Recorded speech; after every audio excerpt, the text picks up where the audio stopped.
नमस्कार, मैं रवीश कुमार। आज संजय सिंह को जमानत नहीं मिली है, बल्कि ईडी का गिरफ्तारी घोटाला पकड़ा गया है। आए दिन विपक्षी नेताओं को पकड़कर जेल में डालने की ईडी की भूख आज सुप्रीम कोर्ट के एक सवाल के आगे हवा हो गई। बोलती ही बंद हो गई, लेकिन सुप्रीम कोर्ट के सवाल और उसके सामने ईडी की चुप्पी, ईडी के मामले में गिरफ्तारी और लंबे समय तक बेल न मिलने के खेल से अदालत ने आज पर्दा हटा दिया। आज पता चल गया कि केवल बेल न देने के दम पर ईडी का भूत खड़ा किया गया है, ताकि आम आदमी से लेकर पत्रकार, विपक्ष के नेता, हर कोई चुप हो जाए। संजय सिंह के मामले में जिस तरह से ईडी ने चुप्पी मारी, उसे देखकर उन सभी के चेहरे नजरों के सामने घूमने लगे जिन्हें इस एजेंसी की क्रूरता और दमन का शिकार होना पड़ा है। न्यूज क्लिक के संस्थापक प्रबीर पुरकायस्थ भी उसी समय गिरफ्तार किए गए थे जब संजय सिंह को गिरफ्तार किया गया। प्रबीर पुरकायस्थ के केस में भी वही हुआ है जो दिल्ली शराब घोटाले में हुआ है। अमित चक्रवर्ती के सरकारी गवाह बनते ही उन्हें माफी मिल गई। दिल्ली शराब घोटाले में बेल मिलने के बाद सरकारी गवाह केजरीवाल का नाम लेता है और केजरीवाल जेल में डाल दिए जाते हैं। आज की सुनवाई में संजय सिंह की ओर से पक्ष रखते हुए डॉक्टर अभिषेक मनु सिंघवी ने बताया कि कैसे जिस व्यक्ति के बयान के आधार पर गिरफ्तारी हुई, उसने संजय सिंह का नाम लेने से पहले 9 बयानों में उनका नाम नहीं लिया था। संजय सिंह से पैसे की कोई बरामदगी नहीं हुई है। इस मामले में दिनेश अरोड़ा नाम का वह व्यक्ति सरकारी गवाह बन गया। उसे ईडी द्वारा आपत्ति हटा लेने के बाद में अगस्त 2023 को बेल मिल गई। उस समय सुनवाई करने वाले कोर्ट ने कहा कि ईडी स्मार्ट बन रही है। सिंघवी ने बताया कि दिनेश अरोड़ा ने न्यायिक हिरासत में भेजे जाने के बाद संजय सिंह पर पहली बार आरोप लगाए। उन्होंने कहा कि दिनेश अरोड़ा ईडी का स्टार गवाह है, उसे माफी मिली है। सिंघवी ने कोर्ट में कहा कि वाई को छोड़कर एक्स पर निर्भर होने की इस प्रथा पर अदालत को अंकुश लगाना होगा। उन्होंने दावा किया कि ईडी ने दिनेश अरोड़ा को बेल दिलवाने की इस तरह से कोशिश की कि लगे ही ना कि ऐसा किया जा रहा है। 4 अक्टूबर को जिस दिन संजय सिंह को 9 घंटे की पूछताछ के बाद गिरफ्तार किया गया, उससे एक दिन पहले दिल्ली के स्पेशल कोर्ट के जज MK नागपाल ने राघव रेड्डी और दिनेश अरोड़ा को इस शर्त पर माफी दे दी कि वे दोनों अपराध से संबंधित सभी खुलासे करेंगे। उस समय तक दोनों को बेल मिल चुकी थी। औरबिंदो फार्मा के शरत रेड्डी तब तक उस मामले में बेल पाकर सरकारी गवाह बन चुके थे। उनकी कंपनी ने भाजपा को 55 करोड़ का चंदा दिया है। इन सारी बातों को सिलसिलेवार देखिए, बार बार वीडियो देखिए। यही नहीं, जज MK नागपाल ने सरकारी गवाह बने दिनेश अरोड़ा को अपनी शादी की 25वीं सालगिरह मनाने के लिए स्पेन जाने की इजाजत दे दी। कमाल है, यहां मुख्यमंत्री और उप मुख्यमंत्री जेल में सड़ाए जा रहे हैं और सरकारी गवाह बनकर लोग स्पेन में हनीमून मनाने जा रहे हैं। सुप्रीम कोर्ट में जस्टिस संजीव खन्ना, जस्टिस दीपांकर दत्ता और जस्टिस PV वराले की बेंच ने बस इतना पूछ दिया कि आपके पास 2 करोड़ रिश्वत लेने के मामले में क्या सबूत हैं। कोर्ट ने कहा कि हमें नहीं लगता कि कोई सबूत है। संजय सिंह के खिलाफ मनी लॉन्ड्रिंग का केस बनता भी है या नहीं। कोर्ट ने कहा कि 6 महीने हो गए, अब जेल में रखने की क्या जरूरत है। जस्टिस खन्ना ने कहा कि दिनेश अरोड़ा ने शुरू में संजय सिंह के खिलाफ कोई बयान नहीं दिया, बाद में दिया, मगर तथ्य यही है कि इस मामले में पैसे की बरामदगी नहीं हुई है। आप इस बारे में लंच के बाद निर्देश लेकर आइए। साथ ही कोर्ट ने यह भी कह दिया, अगर आप जमानत का विरोध करते हैं तब आपको सारे दस्तावेज दिखाने होंगे। हम उसके आधार पर देखेंगे और दर्ज करेंगे कि संजय सिंह के खिलाफ केस बनता है या नहीं। अगर ऐसा हुआ तो इस केस की ट्रायल पर बहुत असर पड़ेगा। इतनी सी बात पर ईडी की घिघी बंध गई। बोला नहीं गया, दस्तावेज दिखा देती, बता देती कि 6 महीने में पता चल गया है कि संजय सिंह ने किससे और कैसे 2 करोड़ रिश्वत ली है। ईडी ने इस बेल को बिल्कुल ही अपोज नहीं किया। वो क्यों नहीं किया?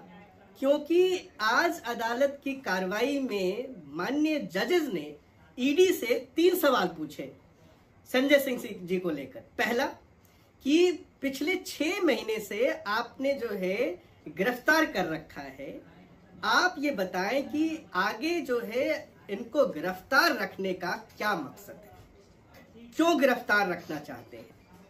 दूसरा, आपने ये आरोप लगाया है कि इन्होंने 2 करोड़ रुपए की घूस ली तथाकथित एक्साइज घोटाले के मामले में।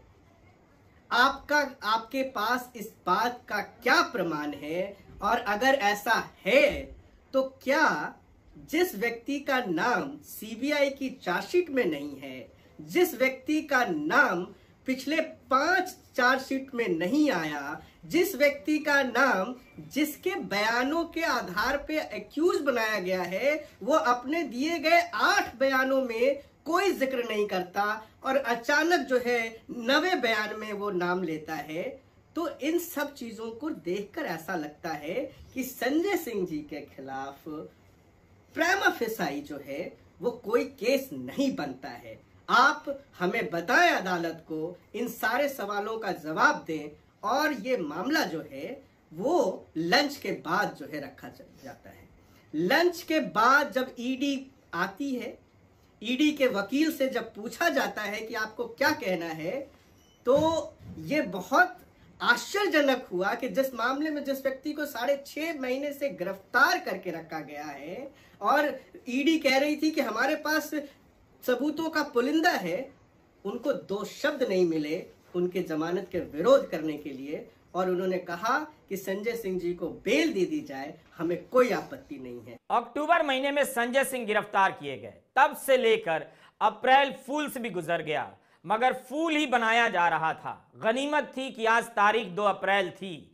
6 महीने की जांच हो गई और ईडी जैसी शक्तिशाली, सर्वगुण और भारत की मजबूत संस्था को पता ही नहीं चला कि संजय सिंह को 2 करोड़ कैसे मिले, किसने दिए।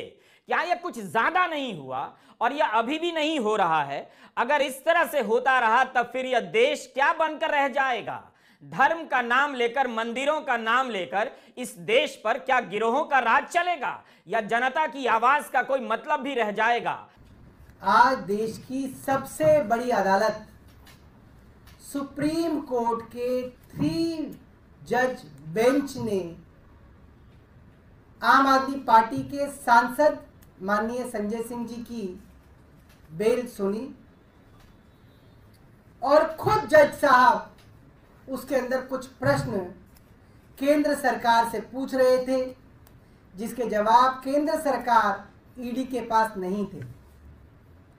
कोर्ट के प्रश्न थे, आप कह रहे हैं कि दिनेश अरोड़ा ने इस दौरान जेल में बंद होने के बाद, जेल में रहते हुए, सरकारी गवाह बनने के बाद उसके 10 बार बयान लिए गए। 10 बार। उन 10 बयानों में संजय सिंह जी के बारे में कोई बात नहीं कही गई। 10 बार के बयानों में। उसके बाद दिनेश अरोड़ा को दोबारा गिरफ्तार किया जाता है और उससे 11वां बयान लिया जाता है। 11वें बयान के अंदर वो एक बहुत ही गोलमोल सी बात कहता है कि मेरे एक आदमी ने संजय सिंह के एक आदमी को 1 करोड़ रुपए 2 बार दिए। सिर्फ ये बयान है। उसका जो आदमी है उसकी कोई गवाही नहीं, संजय सिंह जी का जो आदमी है उसकी कोई गवाही नहीं। 1 करोड़ रुपए कहाँ है किसी को कुछ पता नहीं, कहाँ पहुंचे कोई पता नहीं, रिकवरी हुई कोई नहीं हुई, अटैचमेंट हुई कोई नहीं हुई। सिर्फ एक आदमी का बयान, एक आदमी का बयान जो 10 बार बयान दे चुका है और संजय सिंह जी के बारे में कुछ नहीं कहता, उसके ऊपर दबाव डाल के 11वां बयान कर लो और आप राज्यसभा का वो सांसद उठा लो जो केंद्र सरकार से सवाल पूछता है एक आदमी के बयान पे। इसका जवाब केंद्र सरकार के पास नहीं था। सुप्रीम कोर्ट का दूसरा सवाल था, क्या कोई पैसा रिकवर हुआ है, क्या कोई पैसा अटैच किया गया है? जब कोई पैसा रिकवर ही नहीं हुआ, अटैच ही नहीं हुआ, तो पीएमएलए कैसे लगा है? इसका कोई जवाब ईडी के पास नहीं था, केंद्र सरकार के पास नहीं था। आप इस केस का पैटर्न देखिए। पकड़े जाने के बाद गवाह किसी का नाम नहीं लेते हैं। जब उन्हें लगता है कि ये ईडी है, जमानत नहीं मिलेगी, ये चाहे तो जिंदगी भर के लिए जेल में सड़ा देगी, तब वो आदमी टूट जाता है और वही आदमी जो कई बार की पूछताछ में कोई नाम नहीं लेता सरकारी गवाह बन जाता है और नाम ले लेता है। फिर संजय सिंह, फिर मनीष सिसोदिया, फिर अरविंद केजरीवाल गिरफ्तार कर जेल में डाल दिए जाते हैं। यह उस समय की तस्वीर है जब ईडी संजय सिंह को गिरफ्तार कर ले जा रही थी। अक्टूबर से अप्रैल आ गया, 6 महीने में ईडी को मनी ट्रेल नहीं मिला, कुछ ऐसा सबूत नहीं मिला जिसके आधार पर उन्हें जेल में रखा जा सकता था। संजय सिंह की गिरफ्तारी के वक्त दावे तो ऐसे किए गए जैसे इस व्यक्ति ने देश का सारा खजाना लूट लिया है। अब जब कंपनियां और राजनीतिक दलों के चंदे का घोटाला सामने है तो सबने चुप्पी साध ली है। क्या क्या आरोप लगाए गए चंदे के घोटाले में, क्या आपको याद है? 30 जनवरी को छपी खबरों को पलटकर देख रहा था। ईडी दिल्ली हाईकोर्ट में क्या कर रही है? जमानत का विरोध करते हुए ईडी ने हाईकोर्ट में कहा कि संजय सिंह मुख्य साजिशकर्ता हैं।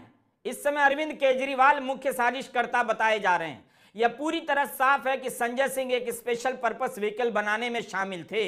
यह ईडी का कहना है। ईडी कहती है कि जिसके जरिए आबकारी नीति से जो पैसा कमाया गया उसे सफेद किया गया। ईडी ने कहा था कि दिनेश अरोड़ा के साथ 2017 से संजय सिंह का रिश्ता रहा है। सर्वेश और दिनेश से संजय सिंह को 2 करोड़ की रकम मिली है।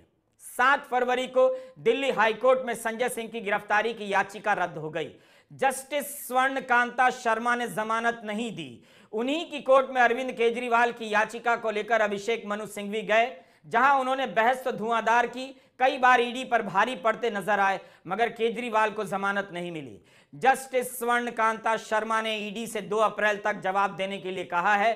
3 अप्रैल को सुनवाई की तारीख दी गई है। सुप्रीम कोर्ट में अभिषेक मनु सिंघवी ही संजय सिंह की जमानत की पैरवी कर रहे थे। सिंघवी की यह बड़ी सफलता है। संजय सिंह की बेल की सुनवाई सुप्रीम कोर्ट में पहली बार हो रही थी। पहली बार में उन्हें जमानत मिल गई।